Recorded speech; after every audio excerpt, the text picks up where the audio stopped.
आज आपण बोलूया की जीवनशैली आणि पुरुषांच्या होणाऱ्या बंधनत्वाच्या समस्या. जीवनशैली ही पहिल्यांदा निरोगी असावी. का सगळे लोक म्हणतात की निरोगी असावी? निरोगी म्हणजे काय? माझ्यासाठी जे मी खातो, जे लहानपणापासून खातो आणि मी जसं आहे, ते माझ्यासाठी निरोगी आहे. पण आपल्याला जेव्हा आपण सिमेंट टेस्टिंग करतो, त्याच्यामध्ये आपल्या निरोगी जीवनशैलीचं महत्त्व काय?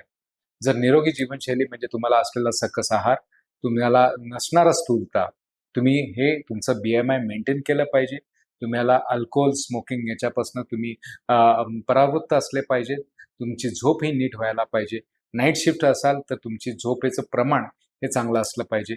या सगळ्या गोष्टींमुळे तुमचं वीर्य आणि वीर्याचे घटक हे अवलंबून असतात.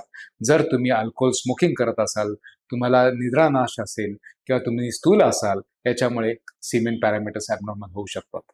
धन्यवाद.